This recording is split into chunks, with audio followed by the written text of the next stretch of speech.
to do long distance review. And on this episode, I'm looking at the new album from Blink-182 entitled 9. A little bit of background about Blink-182 and a little bit of background about this album, then we'll get on with the actual review of the album.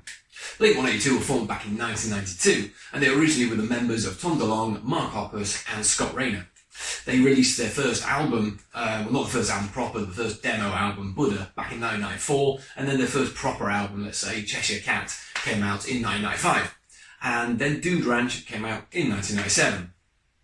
Scott Raynor was then dismissed from the band and he was replaced by Travis Barker.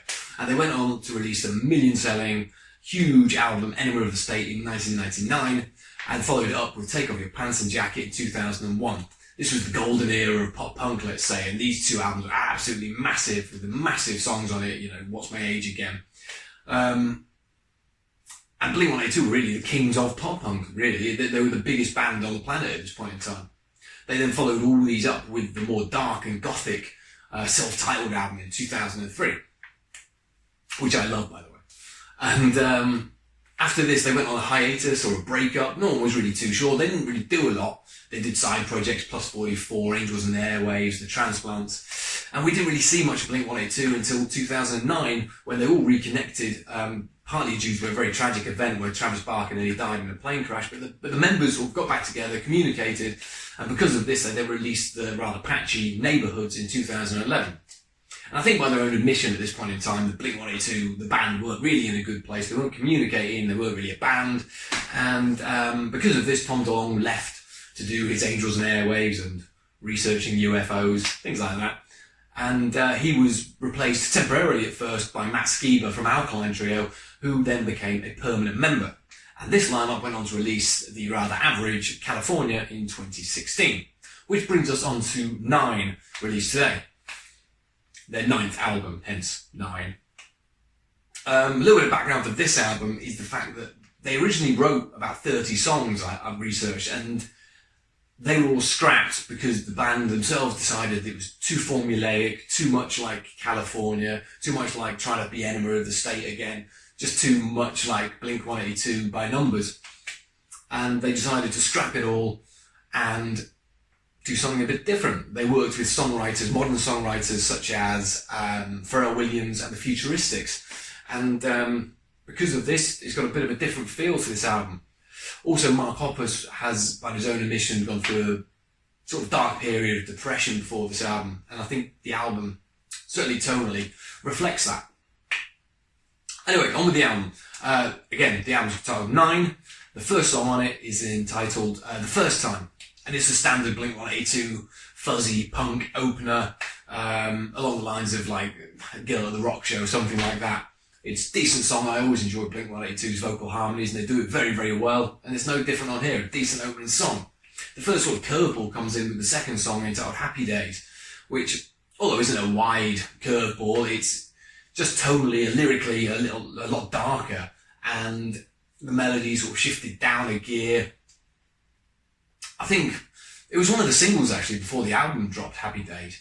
They released Blame It On My Youth as a single, and then they released Happy Days and Generational Divide, which is this 45-second punk song that just is a bit of a throwaway, let's say.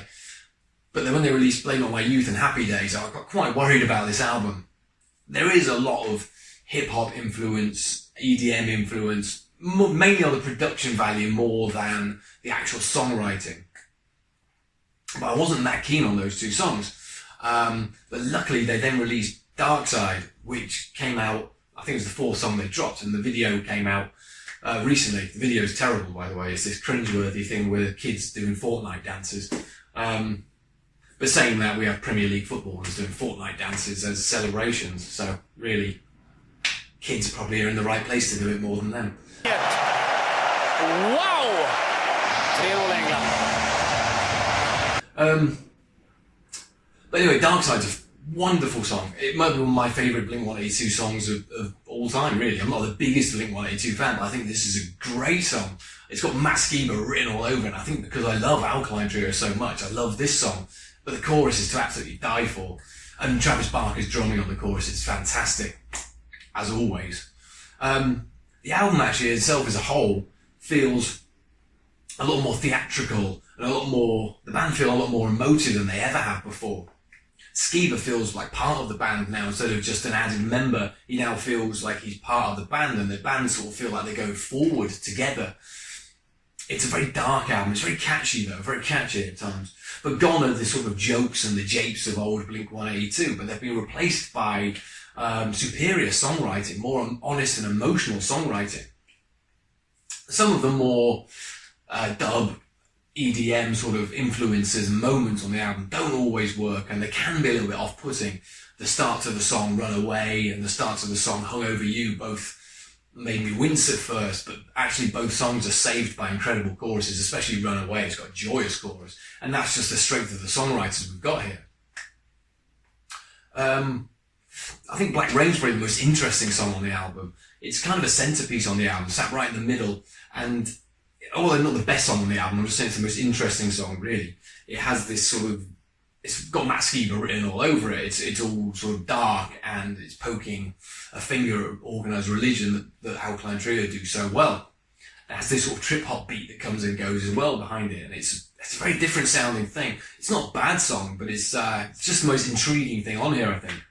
Not all this album's good at all.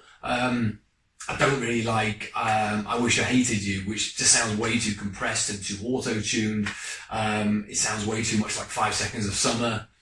Blame It on My Youth still I'm not that keen on. It sounds better on the album, sat on the album, than it did as a standalone single, but still not brilliant. Ransom I didn't think was a great song. Feels a bit throwaway. But the whole album actually feels like they've just decided, well, anything goes on here. We'll throw a load of this and see what sticks. And actually majority of it has stuck very well, but because of the anything goes nature of the album, it can feel a little bit hit and miss at the time. There are some great songs on here though, like the aforementioned Dark Side. Also, I love Pin the Grenade, which is this insanely catchy song that's one of the standouts on the album. As always, Travis Barker proves he's one of the greatest drummers of the modern generation, with he's flirting with like these trip hop beats and these break beats on songs like Run Away and on Black Rain, as I mentioned. But Matt's voice is all over this album, a lot more than it ever has been before. Songs like No Heart to Speak Of is probably my favourite song on the album. It could have been lifted from Good Morning by Alkaline Trio. It's probably why it's my favourite song on the album. The closing song's a strange one as well. Well, not strange, it's called Remember to Forget Me, and it's got this sort of acoustic electro feel to it, with sort of, it could be very, very sappy, but actually it doesn't feel, it's just about stays in the right lane, let's say. It could go veer too far off into sappiness, but I think because the album before has the right tone to it, it doesn't feel jarring, let's say. Overall, I was pleasantly surprised by this album. I fully expected not to like this album at all. I wasn't keen on the singles until Dark Side came out, and I just thought, I'm not going to like this album. But I am pleasantly surprised. Okay, at times it can be a little bit too clean produced, too overproduced, too hard, try hard, and trying to grab onto the zeitgeist. But out of the 15 tracks on here, there's 7 or 8 really, really standout songs that are way better than anything they did before, especially The Average California. I'm really pleased actually that they haven't just trod old ground, which they could have easily, and just gone, we'll put another standard Blink-182 album out. This feels like the whole band are together and moving forward, and I'd rather have them boldly stepping into 2019 instead of always searching for 1999 again. Yeah, really pleasantly surprised. I think this is very honest, it's very emotional, and ultimately a very good album. Let me know what you think. I know this album's going to be divisive. There are going to be people that won't like it, but personally, I was really, really surprised and very, very pleased by it. So thanks for watching. Let me know what you think, and I'll see you soon.